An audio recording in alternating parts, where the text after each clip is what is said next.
The spare key trembled in my hand as I turned the lock to my brother's apartment. My heart was hammering so hard I could hear it in my ears, drowning out the rain outside. Isabella's car was parked downstairs, the same car she'd driven to work late for the third time this week. The same car that was supposed to be at the office, not here. I pushed the door open, and time stopped. There they were. On his couch. Isabella, my wife of 3 years, curled up in Ryan's arms like she belonged there. She was wearing his old college sweatshirt, the one I'd borrowed countless times growing up. Her hair was messy, her lipstick smudged, and she was laughing at something he whispered in her ear. The same laugh she used to save for me. The sound of the door clicking shut made them both freeze. Isabella's eyes met mine across the room, and I watched the blood drain from her face. Her mouth opened, but no words came out. Ryan's arm was still around her shoulders, and for a split second, neither of them moved. It was like watching a photograph come to life, the photograph that would haunt me forever. Marcus. Isabella's voice cracked my name like breaking glass. She scrambled to sit up, pushing Ryan away, but it was too late.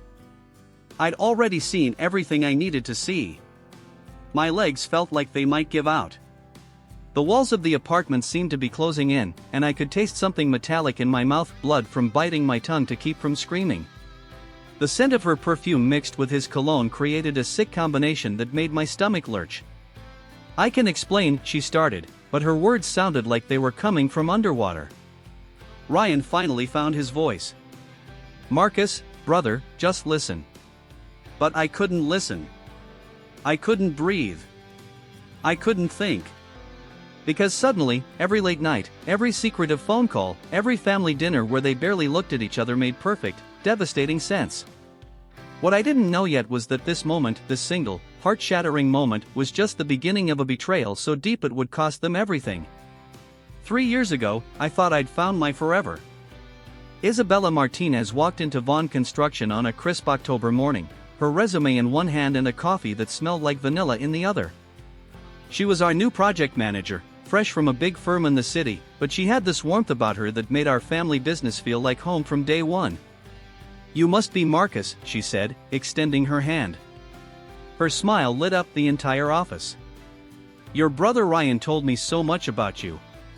Ryan had recruited her himself, found her profile on LinkedIn and convinced her to take a chance on our small but growing company. She's exactly what we need, he'd said, and he was right. Isabella brought organization to our chaos and turned our scattered projects into streamlined successes. We fell in love the way people do in movies, over late nights reviewing blueprints, shared Chinese takeout containers, and conversations that stretched until sunrise. She'd trace the lines of my architectural drawings with her finger, asking questions that showed she truly understood my vision. You don't just build houses, she told me once. You build dreams. I proposed 6 months later at the construction site of our biggest project, a custom home overlooking the lake. She said yes with tears streaming down her face, and Ryan was the first person we called. He picked up on the first ring and screamed so loud the entire crew heard him through my phone. Our wedding was perfect. Small ceremony, family and close friends, held in mom and dad's backyard under string lights Ryan had helped me hang. Isabella looked stunning in her grandmother's vintage dress, and when she walked down the aisle, I felt like the luckiest man alive. Ryan stood beside me as my best man, grinning like he'd won the lottery himself. Take care of her, he whispered as I slipped the ring on her finger. She's special. Life settled into a beautiful rhythm. Isabella transformed our little apartment into a home with plants and throw pillows and the smell of something delicious always simmering on the stove. Sunday dinners at my parents' house became sacred. Mom would cook enough food for an army while Dad and Ryan argued about football, and Isabella would help with the dishes, laughing at stories about my awkward teenage years. She fit into our family like she'd always been there. At company barbecues, she'd organize games for the kids while the adults talked business. During Ryan's rock climbing competitions, she'd cheer louder than anyone, snapping photos to send to our group chat later. Your family is incredible, she'd tell me, curled up against me on those Sunday nights. I never had this growing up. Isabella had been raised by a single mom who worked 3 jobs. Family dinners were rare, holidays were quiet, and love felt conditional on good grades and perfect behavior. With us, she discovered what it felt like to belong somewhere without earning it. And I loved giving that to her. Our days were predictable in the best way. Coffee together every morning before work, where she'd steal sips from my cup even though she had her own. Lunch meetings that turned into actual dates when we'd sneak away to the sandwich shop downtown. Evenings spent on the couch, her feet in my lap while she reviewed project timelines and I sketched new designs. Ryan would drop by most weekends, bringing groceries or some new craft beer he wanted us to try. The three of us would watch movies or play board games, and Isabella would make her famous chocolate chip cookies that Ryan claimed were better than Mom's, a statement that would have gotten him disowned if Mom had heard it. "This is it," I told her one night, watching her sort through fabric samples for our latest client. "This is the life I always wanted." She looked up at me with those dark eyes that still made my heart skip. "Really? Not too boring for the great Marcus Vaughn?" "Never," I said, and I meant it. But sometimes, late at night when she thought I was sleeping, I'd catch her staring out the window with an expression I couldn't quite read. When I'd ask what she was thinking about, she'd always smile and say nothing important before curling up against me. I should have asked more questions. I should have pushed harder when she seemed distant. But I was so grateful for the happiness we'd built that I was afraid to examine it too closely. I thought we had everything we needed.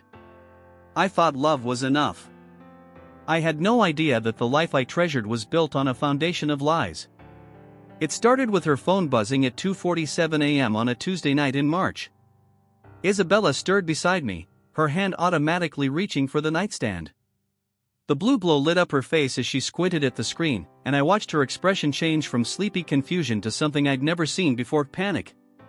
She glanced at me quickly, checking if I was awake, then slipped out of bed and padded to the bathroom. I heard the soft click of the door closing, then muffled whispers that went on for 20 minutes. "Work emergency," she said when she crawled back into bed, but her voice was shaky and she wouldn't meet my eyes. "Client crisis in Portland." We'd never had clients in Portland. The next morning, I tried to brush it off. Maybe I'd misheard. Maybe it really was work. But then I noticed other things, small things that hadn't bothered me before but now felt significant. How she'd started taking her phone everywhere, even to the shower. How she'd developed a sudden interest in rock climbing, asking Ryan detailed questions about his latest routes and gear. How her face would light up when he walked into a room, then dim slightly when she caught me watching. "Since when do you care about climbing?" I asked one Sunday at Mom's house, watching her hang on every word as Ryan described his weekend trip to the gorge. "It sounds exciting," she said, not looking away from him. "Maybe I should try it sometime." Ryan's face flushed. I could teach you, if you want. There's this great beginner spot about an hour out of town." Something cold settled in my stomach, but I pushed it away. They were just talking. Ryan was my brother. Isabella was my wife. 2 weeks later, I came home early from a site visit and found her crying at her laptop, tears streaming down her face as she stared at the screen. The moment she heard my key in the lock, she slammed it shut and wiped her eyes. "Hey, beautiful," I said, dropping my keys on the counter. "Everything okay?" "Just work stress," she said too quickly, her voice thick. "Difficult client." I moved to comfort her, but she stood abruptly, the laptop clutched against her chest. "I'm fine, really. Just need to shower." But I'd seen the screen for just a split second before she closed it. Not spreadsheets or project files, a chat window. And the last message, still burned into my retinas: "I can't keep pretending, R." R could be anyone. A client named Robert. A contractor named Rick. Anyone. But my hands were shaking as I poured myself a drink, and I couldn't stop thinking about the way she'd said Ryan's name in her sleep 3 nights ago, soft and longing, like a prayer. The rain was pounding against my windshield as I sat in the parking lot of Isabella's office building, staring at the empty space where her car should have been. It was 9:30 p.m. on a Thursday, and she'd texted me 2 hours ago, "Working late again. Don't wait up. Love you." But her car wasn't here. The entire building was dark. My hands gripped the steering wheel until my knuckles went white. There had to be an explanation. Maybe she was at a client meeting. Maybe she'd gotten a ride with someone else. Maybe. My phone buzzed.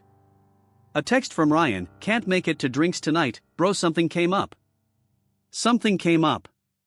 The same excuse Isabella had been using for weeks. The pieces clicked together with sickening clarity. All those late nights. All those secret phone calls. The way they'd barely looked at each other during family dinners, like they were afraid of what their eyes might give away. The way she'd started asking about Ryan's climbing trips, his schedule, his life. I drove to his apartment complex like a man possessed, my heart hammering against my ribs. The spare key he'd given me for emergencies felt like it weighed 1,000 pounds in my shaking hand. I told myself I was being paranoid. I told myself I was about to feel foolish for doubting the two people I loved most in the world. I climbed those stairs on unsteady legs, each step echoing in the narrow hallway. The sound of my own breathing seemed deafening. At his door, I pressed my ear against the wood and heard something that made my blood freeze: laughter. Isabella's laughter, the one that used to be mine. The key turned easily in the lock. The door swung open, and my world exploded into a million pieces. There they were, tangled together on his couch like lovers in a movie. Isabella was wearing Ryan's old college sweatshirt, the same one I'd worn countless times growing up, the one that smelled like our childhood home. Her head was on his chest, her hair spread across his shoulder, and she was looking up at him with an expression of pure adoration. Pure love. The love I thought belonged to me. Ryan's hand was stroking her hair with a tenderness that made me want to vomit. This wasn't a moment of weakness or a single mistake. This was intimacy. This was comfort. This was home, for both of them. Time stopped. My chest felt like someone had reached inside and squeezed my heart until it burst. The air left my lungs in a rush, and I couldn't breathe, couldn't think, couldn't process what I was seeing. They hadn't noticed me yet. Ryan whispered something in her ear that made her giggle and press closer to him. The sound cut through me like broken glass. "How long?" The words came out of my mouth without permission, cracked and broken. They both froze. Isabella's head snapped toward the door, her face going white as fresh snow. Ryan's hand stopped mid-stroke in her hair. For a heartbeat, nobody moved. Nobody breathed. "Marcus!" Isabella scrambled to sit up, pushing away from Ryan, but the damage was done. I'd seen everything. The way her body fit perfectly against his. The way he looked at her like she was his entire world. The way they both looked, guilty. "How long?" I repeated, my voice getting stronger even as my soul was dying. "It's not what you think," Isabella started, but her voice cracked on the lie. "It's exactly what I think," I said, and suddenly I could see everything clearly. Every late night. Every secret smile. Every family dinner where they'd sat across from each other, pretending to be nothing more than in-laws while their hearts were screaming the truth. My wife was in love with my brother. And judging by the way he was looking at her, protective, desperate, devastated, he loved her back. They'd been living a lie, and I'd been the fool believing it. I didn't sleep for 5 days. The hotel room became my prison, generic beige walls, scratchy sheets, and the constant hum of the air conditioner that couldn't drown out the sound of Isabella's laughter echoing in my head. Room 237 at the Marriott downtown, paid for with the credit card that still had both our names on it. The irony wasn't lost on me. Every morning, I'd shower, put on a clean shirt, and drive to work like nothing had changed. I'd smile at our employees, review project timelines, and make small talk about the weather while my insides felt like they were rotting. Nobody knew. Nobody could know. "You okay, boss?" Jake, our lead carpenter, asked on day 3. "You look tired." "Just working too hard," I said, forcing a laugh that sounded hollow even to me. "You know how it is." But I wasn't working. I was sitting in my office, staring at architectural plans that looked like foreign hieroglyphics, while my mind replayed that moment on repeat. Isabella in Ryan's arms. The way she'd looked at him like he hung the moon. The way my brother had touched her hair like it was spun gold. My phone buzzed constantly. Texts from Isabella, please come home so we can talk. It's not what you think. I love you, Marcus. Let me explain. Each message felt like a knife twisting deeper into my chest. Ryan's messages were shorter, more desperate, answer your phone. We need to talk. I'm sorry. Sorry. 3 years of lies, and he was sorry. I deleted every message without reading them fully. What was there to explain? I'd seen the truth with my own eyes. The worst part was pretending to be normal when other people were around. Mom called on Saturday morning, her voice bright and cheerful. Are you and Isabella coming to dinner tomorrow? I'm making that lasagna she loves. Actually, we can't make it, I said, my voice steady despite the fact that I was gripping the phone so hard my knuckles had gone white. Isabella's not feeling well. Oh no. Should I bring some soup by? No. She just needs rest. We'll be there next week. But there wouldn't be a next week. There wouldn't be family dinners or holidays or any of the life I'd built my happiness around. It was all gone, destroyed in a single moment on Ryan's couch. Food became impossible. Everything tasted like cardboard and sat in my stomach like lead. I lost 8 pounds in those first 5 days, my clothes hanging loose on my shrinking frame. Sleep was a joke. Every time I closed my eyes, I saw them together. By day 6, something began to shift.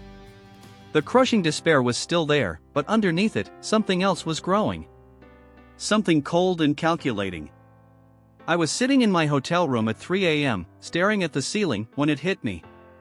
They thought I'd just disappear quietly. They thought I'd pack my bags, file for divorce, and slink away with my tail between my legs while they rode off into the sunset together. They were wrong. I'd built this life. I'd brought Isabella into our family business, introduced her to everyone who mattered, helped her create the career she loved. Ryan and I had built Vaughn Construction from nothing, working 16-hour days and bleeding for every contract. And they thought they could just take it all and leave me with nothing? I sat up in bed, my heart racing for the first time in days, but not with pain, with purpose. They'd made a mistake. They'd underestimated me. They thought I was just the trusting older brother, the devoted husband who'd never fight back. But they'd forgotten something important. I was an architect. I knew how to tear things down just as well as I knew how to build them up. And I was going to destroy them both. The breakdown was over. Now it was time for war. The transformation happened at 3:47 a.m. on my 7th night in that hotel room. I was lying in the dark, staring at the water stain on the ceiling that looked like a broken heart, when clarity hit me like lightning. All this time, I'd been thinking like a victim. Crying, hiding, falling apart while they probably felt sorry for me. Poor Marcus, so trusting, so naive. That version of me died in that moment. I sat up, grabbed my laptop, and started planning with the same methodical precision I used for architectural blueprints. If they wanted to play games, I'd show them what a real strategist looked like. First, I needed evidence. Not just of the affair, that was obvious now, but of everything. I logged into our shared cloud storage and started downloading photos from the past 6 months where I could now see the truth. Isabella's hand lingering on Ryan's shoulder at company barbecues. Glances I'd mistaken for casual family affection. Background conversations at family dinners that suddenly made sense. Then I dug deeper into our business accounts. Isabella had financial access as project manager.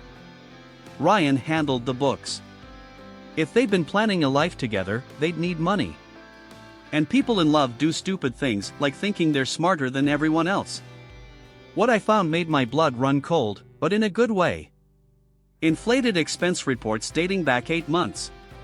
Client dinners at restaurants an hour out of town, places where they wouldn't run into anyone we knew. Hotel bookings under Ryan's name with mysterious second occupants. Company credit card charges for weekend team building retreats that I'd never approved. They hadn't just betrayed me emotionally. They'd been stealing from our family business to fund their secret relationship. But the real gold mine was Isabella's laptop. She'd left it at home when she moved out temporarily to give me space to think. I still had my house key, and she was staying at her sister's across town. Breaking into her computer felt like Christmas morning. Months of deleted texts recovered. Email drafts she'd never sent, full of detailed plans for their future together. A shared Pinterest board titled Our Dream Home that made me want to throw up and laugh at the same time. The most damning evidence was a voice memo she'd left for herself, probably after a few glasses of wine. I can't keep pretending to love Marcus when Ryan is right there. We're going to wait until after the Henderson project is finished, then Ryan will tell him everything. I'll file for divorce and we'll start the climbing school we've been planning. Marcus will understand eventually. He has to. Climbing school. They'd been planning a whole business together while stealing from mine. I copied everything to a secure drive and wiped the history clean. They'd never know I'd been there. Next, I did something that would have horrified the old Marcus. I started following them. Not like a crazy stalker, but like an investigator building a case. I learned their patterns. Thursday nights at the climbing gym. Sunday morning coffee at the little place by the river. Weekend trips to scope out locations for their dream business. They were so careful not to be seen together in our town, but they got sloppy an hour away. I had photos of them holding hands, kissing, looking at each other like lovesick teenagers. Photos that would destroy both their reputations if they ever saw daylight. The funny thing was how normal they looked together. Happy. Natural. Like they'd found their missing piece. It would have been beautiful if it wasn't built on the wreckage of my marriage and my family. But here's what they didn't understand about me: I wasn't the forgive and forget type. I was the type who remembered every birthday, every anniversary, every small kindness, and every betrayal. They thought I'd disappear quietly because I was too nice. They were about to learn the difference between nice and weak. I had evidence of adultery, embezzlement, and fraud. I had photos, financial records, and a timeline that would hold up in any court. But more importantly, I had something they'd never expect: patience. I was going to wait for the perfect moment. I was going to let them think they'd won, let them get comfortable in their new life. And then I was going to take everything from them, just like they'd taken everything from me. The hunter had become the prey. They just didn't know it yet. The first domino fell on a Tuesday morning in May. I'd spent weeks planting seeds: anonymous tips to the IRS about unreported income, casual mentions to our biggest clients about irregular project management practices, a few strategic emails to Isabella's new employer about her sudden departure from our company. Nothing traceable back to me. Nothing obvious. Just enough pressure to make their perfect little world start cracking. The call came at 8:47 a.m. Isabella, sobbing into her phone: "Marcus, please, I need to talk to you. Something terrible is happening." I almost smiled as I answered. "What's wrong?" "I got fired," she whispered. "They said there were questions about my financial integrity. Someone sent them documents about the Henderson project expenses." "Marcus, you have to believe me, I never stole anything." "But I had the receipts." "Literally. Every inflated invoice, every fake expense report, every dollar they'd siphoned from our family business to fund their secret dates." "That's awful," I said, my voice dripping with false sympathy. "Have you talked to Ryan about it?" The silence stretched so long I thought she'd hung up. Then, "How did you?" "We're not, it's complicated." "I'm sure it is." Ryan's world started crumbling 2 days later. His climbing sponsorship vanished overnight when photos surfaced on social media, photos of him at expensive restaurants while claiming to be struggling financially for his sponsor applications. Photos I'd taken during my surveillance and shared with a few anonymous accounts. He called me, panicked: "Marcus, someone's messing with my life. First Isabella gets fired, now this. It's like someone's targeting us." "That's paranoid thinking," I said calmly. "Maybe you should be more careful about your online presence." The beauty of it was watching them turn on each other. Isabella blamed Ryan for being careless with their public appearances. Ryan blamed Isabella for not covering her tracks better at work. The stress was eating them alive, and their great love story was cracking under pressure. I started showing up at places where I knew they'd be. Not obviously, just happening to grab coffee at their favorite spot, appearing at the climbing gym for a new workout routine. Every time they saw me, their faces went white with guilt and fear. "Marcus!" Isabella called out when she spotted me at the farmer's market. She looked terrible, dark circles under her eyes, her clothes hanging loose like she'd lost weight. "I didn't expect to see you here." "It's a public market," I said with a smile. "How are you doing? You look stressed." Ryan appeared beside her, his jaw tight. "We should go," he muttered. "So soon?" I asked. "I was hoping we could all catch up. It's been too long since we had a real family conversation." They left without buying anything. The psychological warfare was working, but sometimes, late at night, I wondered if I was becoming someone I didn't recognize. The old Marcus would have confronted them directly, demanded explanations, maybe even forgiven them eventually. This new version of me was calculating. Cold. Patient in a way that scared me sometimes. But then I'd remember Isabella's laughter that night on Ryan's couch. I'd remember the Pinterest board titled Our Dream Home and the voice memo where she called me an obstacle to overcome. I'd remember 3 years of lies and stolen moments and family dinners where they sat across from each other, probably planning my downfall. Any guilt I felt would evaporate. They'd started this game. I was just better at playing it. The final phase was ready to begin. I'd isolated them from their support systems, destroyed their reputations, and turned them against each other. They were vulnerable now, desperate. It was time to deliver the killing blow. And I knew exactly when and where to do it, our annual family Christmas dinner, where everyone who mattered would be watching. They destroyed my life in private. I was going to destroy theirs in front of everyone they'd ever loved. The hunter was ready to strike. Christmas Eve. Mom's dining room. 23 members of the Vaughn family gathered around the table that had hosted every important moment of our lives. Isabella sat across from me in the chair she'd occupied for 3 years, looking pale and nervous.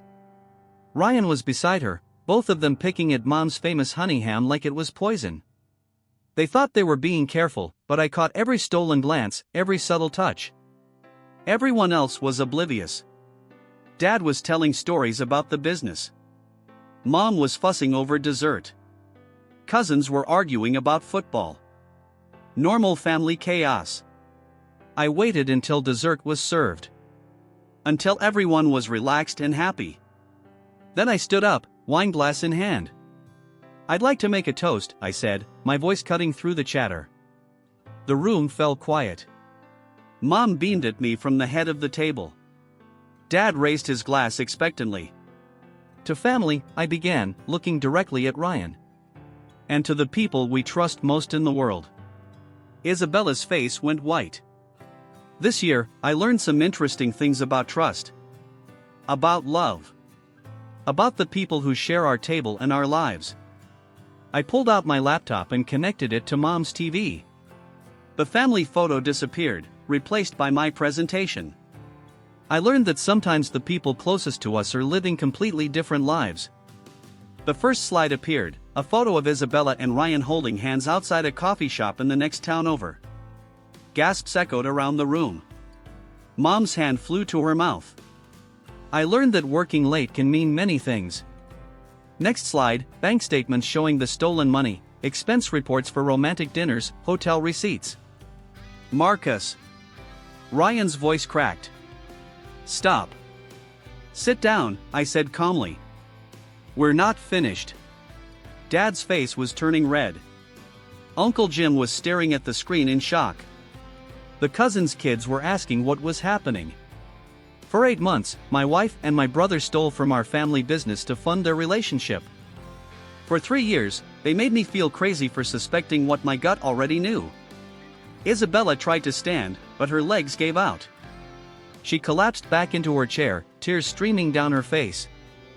"Please," she whispered. "Not like this.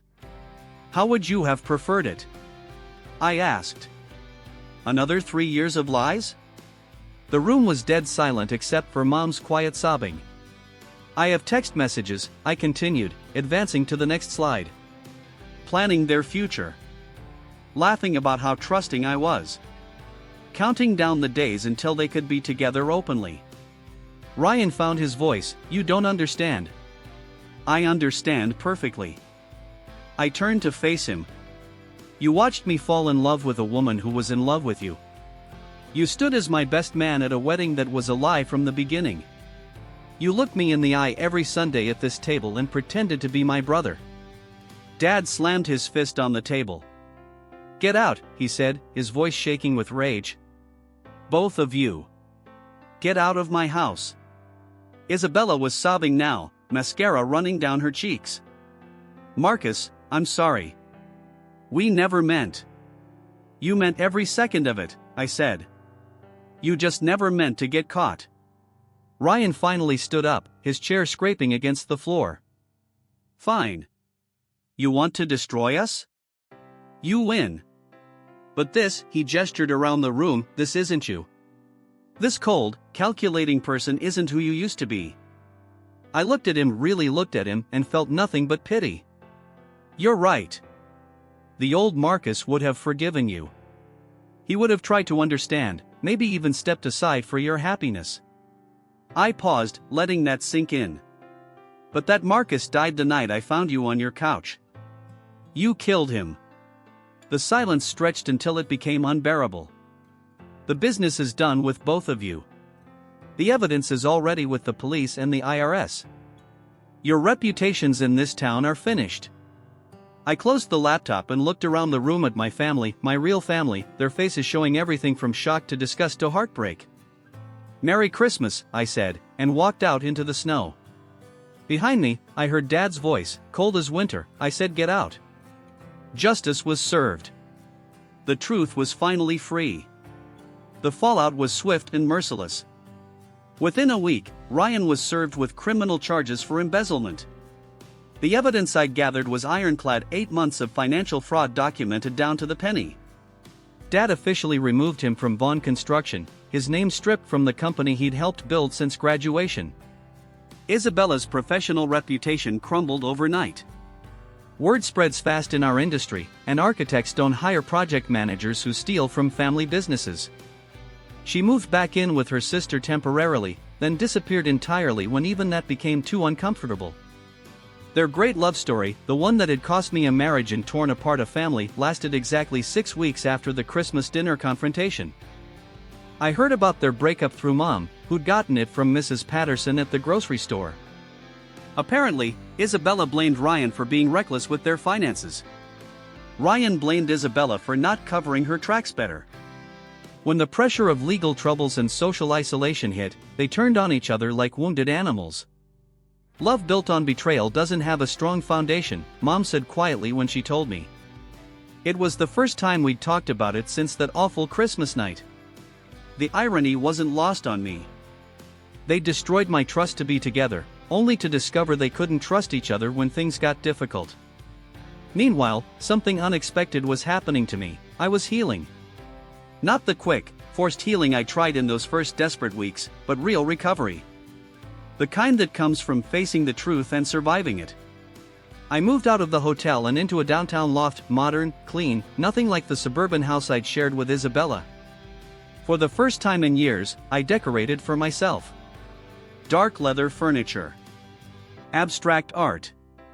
A drafting table by the window where I could sketch new designs without memories haunting every corner. Work became my refuge again, but differently than before. I took on challenging projects, pushing myself creatively in ways I hadn't for years.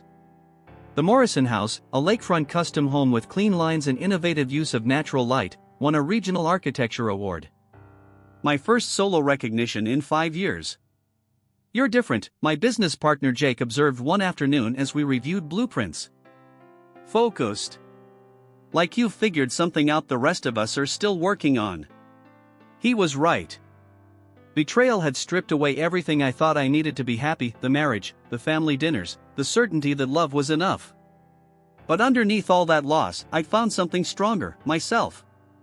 I started dating again in February. Nothing serious, just dinner with Sarah from the planning commission and coffee with the new contractor who'd taken over Isabella's old projects. Women who made me laugh, who challenged my ideas about design, who didn't carry the weight of shared history and broken promises. The anger that had fueled my revenge was fading, replaced by something quieter but more powerful: peace. I thought betrayal would break me permanently, leave me bitter and unable to trust again. Instead, it had rebuilt me into someone stronger, someone who wouldn't settle for lies disguised as love. Ryan tried to contact me once. A letter slipped under my office door in March. I threw it away without reading it. Whatever apology or explanation he wanted to offer, I didn't need it. His words had lost their power over me. Isabella sent flowers on my birthday with a card that said simply, "I'm sorry for everything." I gave them to my secretary and forgot about them by lunch. The truth was, I rarely thought about them anymore. When I did, it wasn't with the crushing pain of those first weeks or even the cold satisfaction of revenge. It was with the detached interest you might have in a movie you saw years ago, something that happened to someone else, in another life. I'd learned the difference between being loved and being convenient. Between trust and wishful thinking. Between forgiveness and self-respect. Most importantly, I'd learned that sometimes the worst thing that happens to you becomes the best thing that ever happened to you. But I wasn't done yet. Life had one more lesson to teach me about karma, justice, and the price of betrayal. 6 months later, I was sitting in my new downtown office when my lawyer called with news that changed everything. "You need to see this," he said, sliding a manila envelope across my desk. Isabella's divorce attorney found it in her personal effects during the settlement process. Inside was a journal I'd never seen before, leather-bound, filled with Isabella's careful handwriting. It dated back to our wedding day. I opened to a random page and felt my breath catch. I married Marcus because Ryan wasn't ready to settle down. He's safe, stable, everything a woman should want. But when I look at him, I see second choice. When I look at Ryan, I see home. Page after page revealed the truth I'd never suspected. She'd never loved me. Not on our wedding day, not during our quiet mornings over coffee, not even in those moments when she'd seemed happiest. Every smile, every "I love you," every intimate moment had been a performance while she waited for my brother to want her the way she wanted him. The final entry, written just days before I caught them, was the most devastating: Marcus will never be enough. He's too trusting, too kind. Ryan is everything I actually want. Marcus deserves better than someone who's been pretending for 3 years, but I'm too selfish to let him go until I have to. I closed the journal and sat in the silence of my office, sunlight streaming through windows that overlooked a life I'd built entirely for myself. And for the first time since that night at Ryan's apartment, I felt something unexpected: gratitude. She was right about one thing: I did deserve better. Better than a woman who saw kindness as weakness. Better than a brother who valued his desires over family loyalty. Better than a life built on the foundation of someone else's lies. The betrayal that had felt like the end of my world had actually been its beginning. I was stronger now, clearer about what I wanted, unafraid to demand honesty from the people in my life. Sometimes the worst thing that happens to you is exactly what needed to happen. Sometimes the people who betray you do you the biggest favor of your life. They show you who they really are before you waste any more time believing in who you wished they were. The spare key to Ryan's apartment was still in my desk drawer. I threw it in the trash and walked out into the sunshine, finally free.